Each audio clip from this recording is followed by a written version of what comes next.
February was a shocking month for releases. It was an awful month. I got a load. I got tons. And I'm not too happy about it, to be honest. But we're going to take a look at everything that February brought in the way of 4Ks, Blu-rays, DVDs, special edition steelbooks, bootlegs, whatever it may be. We're going to take a look now. So let's get into it.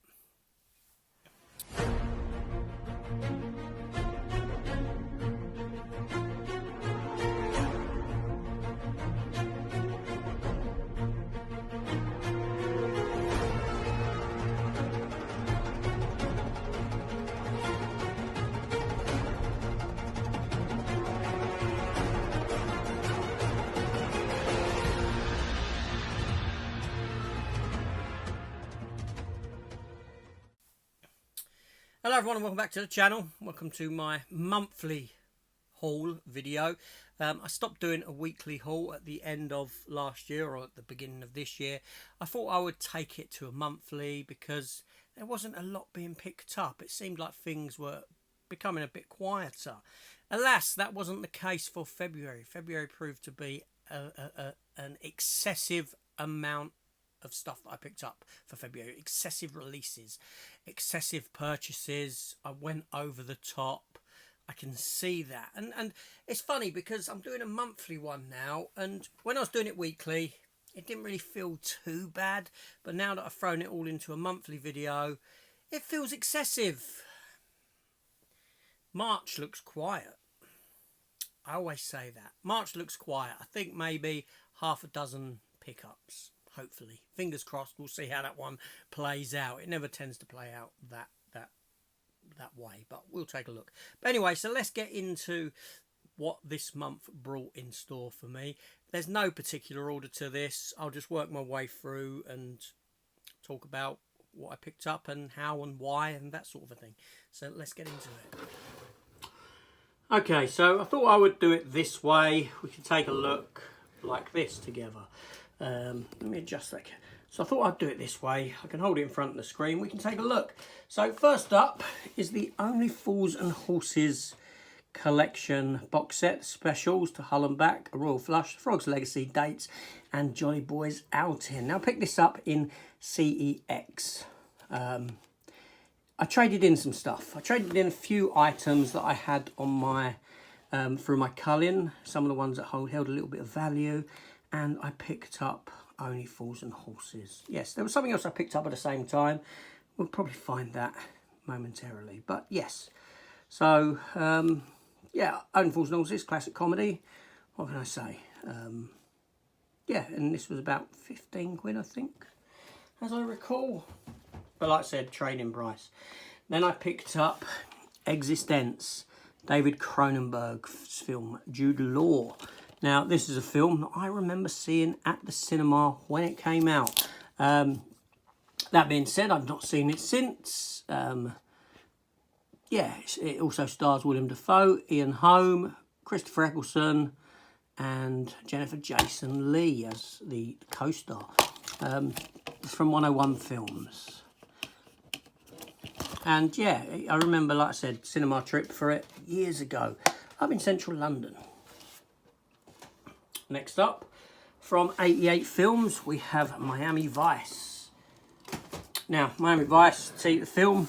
Yeah, decent film. This has got 2 cuts on it, apparently, the director's cut. But it also comes with this fantastic slip case. Double thickness sort of slip with a metallic finish to it. And inside you do get, obviously, a couple of discs. And the theatrical cut is 132 minutes and the director's cut is 139. You get poster and art cards in there as well. So, Miami Vice. Then, this is the other one that I picked up in, well, I went CEX for when I picked up Only Fools and Horses, and it's Le Mans 66. Based on the true story of Ford versus Ferrari. I've not seen this film. It's a blind buy.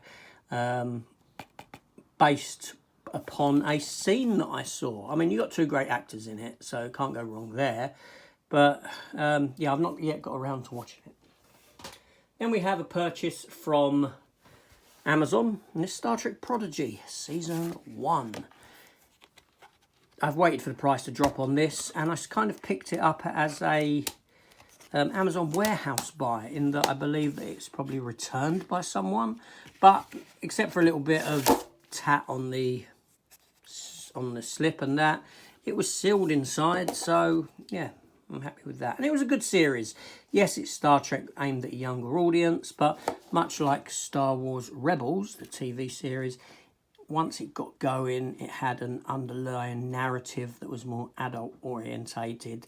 So your kids could watch it, your adults could watch it and get something from it as well.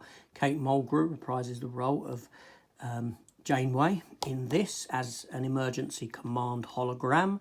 And she also does Admiral Janeway towards the latter part of the series as well.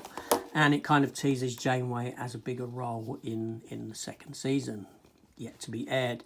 So as you can see, it's got an Amazon warehouse sticker on it. So yeah, I'm assuming that was a return by someone. But it was cheaper, so happy days. Now let's just step into the realm of just a couple of bootlegs that came my way this month. So first up, we have the TV series of Ted from Seth MacFarlane, the younger years of Ted, and same character played by Mark Wahlberg, but when they sort of first got together. Yeah, Ted, what can I say? Then we have Don't Look Up with Leo and Jennifer Lawrence, as well as a wealth of other, Cate Blanchett there, of other stars, Timothée Chalamet. And I enjoyed this film. It was good. Why it got a proper release, I don't know. And we have the TV series of Mr. and Mrs. Smith. I like Donald Glover. He's pretty good. Used to watch him in Community all the time. Obviously, he played Lando Calrissian in the highly underrated Star Wars movie Solo. Okay, the film wasn't needed, but it was a pretty damn good film. Yeah, based upon Mr. and Mrs. Smith. And then we have The Unicorn, which is a 2-season TV series starring what's his name now? Walton Goggins. Now, Walton Goggins, you know, I used to watch back in the day when he was in The Shield. He's been in Justified, the TV series. He had a role in Deadwood. He was in The Predator. He was in Ant-Man and the Wasp. He's been in lots and lots of stuff. Generally, he plays a villain, more often than not. So it's nice to see him sort of playing a family man who, in this case of this sitcom, he's lost his wife and he's raising 2 young girls, and he's like absent from the dating game and trying to get back into it. He's a desirable catch because, well, apparently. Now let's get into the realm of the Steelbook, and there's a wealth of them. Wow, there's a lot.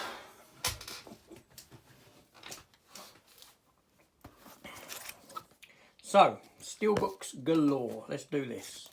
So first of all, special thanks to Lee Hills for getting some of this stuff for me into the, into the country, and at a proper price. Not priced at something stupid, like a lot of people do. Those blimmin' scums on the internet who charge mega over the top. So first up, we have The Mist, Best Buy exclusive Steelbook for the movie The Mist. Thomas Jane. I've done an opening for this and the next 2. You go back and check that out if you want. So The Mist, great film. Always loved it. Frank Darabont, many a cast member from The Walking Dead within as well. Not faces pop up. Obviously, I like Thomas Jane, my favourite Punisher, and a quality film. 4K. It does have the black and white version on it as well, in 4K also. So that's really good. Next up, we have the movie Pumpkinhead, directed by Stan Winston. I believe it's from 1982. Around that era, it's a film that I watched back in the day of VHS. I've not seen it since. I've never owned it on physical media until now, until holding this version in my hand. And it's got beautiful art on it. I mean, look at that. That's fantastic. That looks great. But I need to watch the film. I need to get around and watch the film again. Is it one of those films I have fond memories of, but now I'm going to put in and I'm going to completely hate? Time will tell. Next up, from 1989, I believe, and it's Young Guns. Yes. How can you not know this film? Hopefully Blaze of Glory will follow afterwards. Yeah. This one even comes with art cards. And there's a digital code there if anyone wants to snap that up, feel free. But it comes with art cards as well. Young Guns. What a superb film. Hopefully we will get a 4K, hopefully, of Young Guns Blaze of Glory. That'd be nice. So there's that. Then Steelbook again. Kevin Bacon in the movie Footloose. Fantastic. Great film. I love the Steelbook design. I love the colours, the sort of retro Walkman feel of it and that sort of a thing. Yeah, it's a classic film, and what can I say? Now, on to the next group of Steelbooks. Now, Zavvi had an offer on for their lenticular X-Men Blu-ray and 4K Steelbooks. Free for £20. Free lenticular Steelbooks for £20. What a great offer that was. So I delved in because the only ones that I had already were the 2 Deadpool films with lenticulars and Dark Phoenix, which I picked up really cheap, brand new, and had it on sale sometime. So I delved into their offer and I got, let's see what I got. So first of all, I bought X-Men 2 with lenticular. Fantastic. Put that one there. Then we had X-Men The Last Stand with lenticular. These are all still sealed. I've been rewatching these films and reviewing them at the moment on a weekly basis. So keep an eye out for that. Go and check out my reviews if you're interested. Then we have X-Men First Class. So I got 3 for 20 there. 3 for 20. Now, I was a bit kind of gutted in that they didn't have X-Men 1 as part of this offer. But they had it separately. And it cost me £9 or thereabouts because it was £11 or £12, but there was an offer where you got 20% off or something like that. So I picked that one up separate so that I had the first of the 3 films. Now, I did go on to then get the others. And what I bought next was obviously Days of Future Past, like so. A 4K of X-Men Apocalypse, although I already had X-Men Apocalypse as a Mantelab release, so I didn't really need it, but it matched this set, even though this is a 4K one, the others are Blu-rays, it matched the set, so I got that as well. And I got an additional, which I don't have here, X-Men Days of Future Past, which I then sold on eBay. And I sold it for about a tenner. But I paid £6 something for it, so I got my money back, plus a couple of quid extra, which is always good. So I ended up with them, and like I said, I already had Dark Phoenix for that set as well.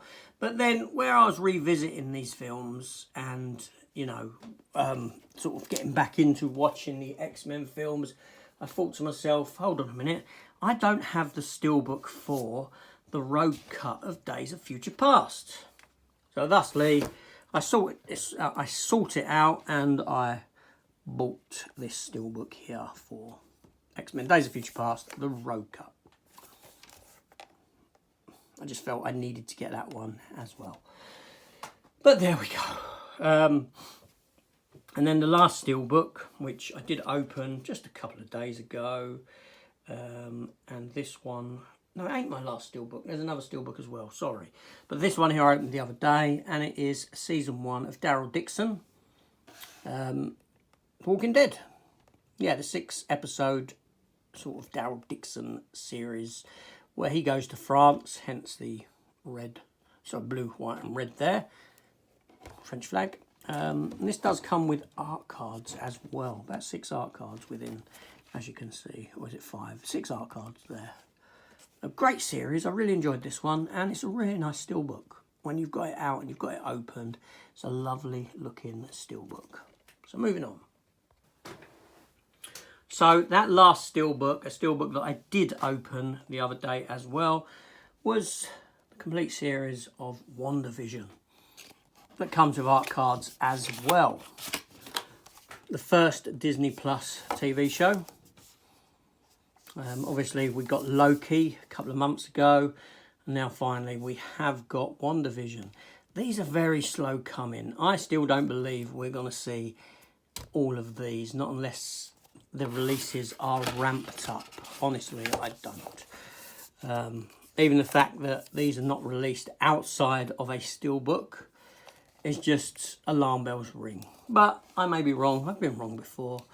And if I am, then, you know, there you go. So there's that. So let's move on to the more special premium edition looking items. So first up, from Amazon Germany, we have Dressed to Kill, the early 1980s, I believe it's early 1980s, Brian De Palma movie starring Michael Caine. Like I said, this is a media book release, so you get the film in 4K. Nancy Allen there from RoboCop fame, that's where you probably most likely recognise her. 3 discs in here, and obviously it's a media book. I like the German media books, even though I can't read German. But there we go. What can you do? This is a great film. This is a strong Brian De Palma film. I've not seen it for a long time. But it's a good film. I don't know how dated it is now. I need to give it a watch, obviously. But yeah, good old Brian De Palma. He made some good films. So there's that. Then moving on, from Arrow. An Arrow release here. And it is the 4K edition of Invasion of the Body Snatchers. Yes, with Donald Sutherland. And we know how this film ends if you've seen it. It kind of stays with you. I've yet to watch this 4K release, but, you know, a fantastic film. A decent remake. A worthy remake, most definitely. Even though the original version is pretty good as well, but definitely a worthy remake. So that's that. Nice slipcover for it as well that they do on these Arrows now. Hopefully they'll continue with that. And then jump into 101 Films. We have the Alligator box set, Alligator 1 and 2. And this was a double dip because I actually have a steelbook that contains the 4K Alligator and the deep Blu-ray of Alligator 2, The Mutation. But this one here, I love the first Alligator film. I think it's a great film, I really do. A lot of fun. I loved it as a child. It was, you know, for me, it wasn't watched as much as Jaws, obviously, but yeah, my sort of Jaws and this film cemented my love for the sort of creature feature, animals run amok kind of a thing. Yeah, just, you know, and there's a lovely book with this one. And I know, as stupid as it sounds, it was one of the selling points for me, getting this book. But there we go. So, got a poster in there. You get reversible art on these. This kind of makes a join-in picture, like so. Yeah, double dipping. What's your thoughts on double dipping? And I've got one more item to show. One more item that I actually ended up getting for free. And yeah, bit of a story behind that one. You may have heard it already, but I'll tell it again. Anyway, that's Alligator.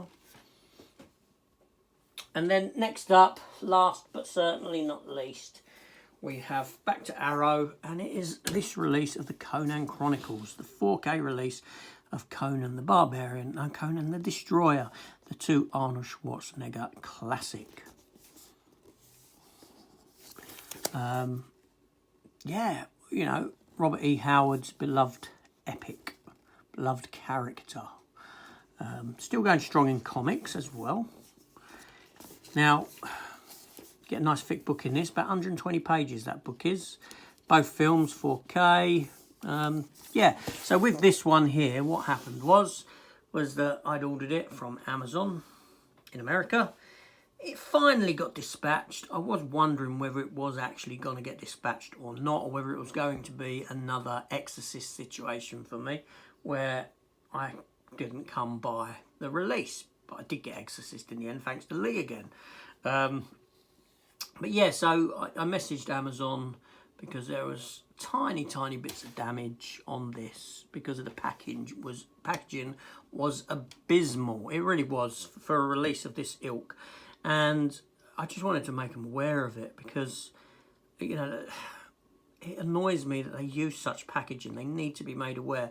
But straight away, they went away. They said, let me see what I can do for you. The geezer came back and said, we'll give you a full refund. Okay, well, damages isn't that bad. I didn't say that, obviously, but they gave me a full refund on it. I wasn't going to argue the point, so I got 50 odd quid back from this release. I got the money back that it would have cost me. So, you know, yeah, always pays to complain at times, especially with Amazon. They are pretty good at, you know, I won't knock them, they are pretty good at giving refunds and stuff like that, seriously. But then that's what their business model is, right? Because, you know, you see these stories where these companies know that it's far cheaper for them to pay out to people who have accidents or injuries or even deaths. It's far cheaper to do that than the cost of putting into place certain safety protocols or changing stuff and this sort of a thing. And the same kind of applies to Amazon in that they know full well that it's far cheaper for them to issue refunds for things like this, or part refunds or exchanges for things like this, and take the hit on the damages than what it is to make sure that everything that they post out is packaged perfectly and won't receive any damage. They'd rather receive the damages and the complaints for damages because it works out cheaper for them. So there you go. Do I like that business practice? No, I think it's horrendous, especially over in America where, you know, I see things getting released, getting delivered, people post it online. It's not even packaged. It's just got a bloody sticker stuck to it. A sticker stuck to it, address sticker. That's horrendous. It really is. But anyway, so there are all the pickups. Okay, so there we have it. There we have those pickups for February, and truth be told, that isn't even everything. I have another 2 items that are en route that have been paid for. However, they're not going to arrive for a few days, probably March, so they will form part of the March pickups. However, they've been purchased this month. I won't tell you what they are. I'll leave that as a surprise. One is from America, one is from Germany. It's a media book from Germany, and it's a TV series from America. Now, like I said, there was a lot there. There was a lot. It's a horrendous month for releases. The steelbook side of things, you know, this is where I start. Okay, this is where I'm going to whittle down what's there. Okay, so I never anticipated on Zavvi doing a 3 for 20 and me picking up 6 steelbooks from them. So there's that. That in turn then led me to buying the Days of Future Past steelbook. So that was a knock-on effect of that. It wasn't planned. This is where the problem lies. The 3 steelbooks that came from America via Lee. Thank you very much, Lee. I knew they were due at some point, but you know, they could have landed at any time, any month. So the money was set aside for them anyway, because I knew they were coming whenever they came. Just happened to be this month, being a busy month. And then, yeah, there's a lot of other bits and pieces in there. But as you can see, a lot of it is a lot less in the way of the CEX pickups and stuff like that. I'm not really visiting CEX anymore, with the exception of if there is something that I specifically want that they've got, in the case of Le Mans 66. And it just so happened they had the Only Fools and Horses there as well, and that was tempting for me at 15 quid, and the fact that I traded some stuff in so I had vouchers. So it was like it didn't really cost me anything kind of a situation. So there is that as well. But yes, a busy, busy month, a horrendous month. I look at that lot and I think you've got a problem. There is a problem there somewhere. Do you have an addiction? Who knows? That'd be an interesting one to talk about, actually. So anyway, there is that. Now, looking ahead, like I said, into March, I have 5 or 6 releases, and that is it. 5 or 6 that I want to get. That's not including the 2 that I've already paid for that are on the route that I've just discussed. So I'm hoping that I don't reach any more than maybe 10 titles over the month of March. It'll be interesting to see what happens. It will. I will tell you one thing. I did have pre-ordered the steelbook for the new steelbook for Way of Water, Avatar 2. I don't have Avatar 2 in the collection, and I was going to get it on 4K because my missus loves Avatar. She really does. I'm not a fan of the Avatar films at all. Whenever the first one's mentioned, my mind just directs straight to Dances with Wolves, and it's like, I want to go and watch Dances with Wolves. Thank you very much, Avatar. I have that kind of a thing going on. And the Avatar, but I thought to myself, oh, I'll get the steelbook. And then I sat down yesterday, or a couple of days ago, going through what was coming out, and I was thinking, why are you buying this steelbook for £40? For a film that you don't like, but your wife likes it. She doesn't give a toss if it comes in a bloody shoebox, let alone a steelbook. So I had a look on CEX, and CEX currently selling it for 18 quid. Okay, I've got a few bits to trade in from my, high price items from my culling. The Girl Next Door is one of them, the Elisha Cuthbert film, which I had 2 copies of. 2 copies of that, and I didn't realise that the UK one, they'll give you £10 for it. So, no brainer that I trade that in. And with a couple of other releases, I've got the money for Avatar from them without actually forking out anything from my bank account. So, my thought process is, well, do that then. If you're going to get it on 4K for the wife, she can watch it, do that. Makes perfect sense. Why are you thinking about picking up a £40 steelbook? You're mental. You're crazy. So, luckily, I came to my senses and I cancelled that pre-order. And I think I'll be far happier trading some stuff in and going picking it up from CEX. Most definitely. But there we go. She said to me, I don't even need it on 4K. She said, just get the Blu-ray. Just get a Blu-ray. I said to her, no, look, you got a 4K setup, you got a 4K TV, right? The Avatar films look great in 4K. I'm not going to take that away from them. They're stunning. They look stunning. I can't detract from that side of it. I said, so I'll get you the 4K. So there's that. Anyway, I'm rambling on. This was just meant to be a pickup video, and that was the pickups for the month of February. Everything. So, I'm going to get away. Thank you for watching. Let me know your thoughts down below on what I've picked up, the amount of what I've picked up. It's never ending, isn't it? Never ending. Seriously, you got to question why. Why are you doing it? Ultimately, why are you doing it? Hopefully, I can show a bit of restraint this month. I'm going to try. I'm going to try my best. I may fail miserably, but we'll find out, won't we, as the month progresses, and in 4 weeks' time, or at the end of the month. Anyway, I'm getting away. Thanks for watching. I'll see you all on the next one. Take care.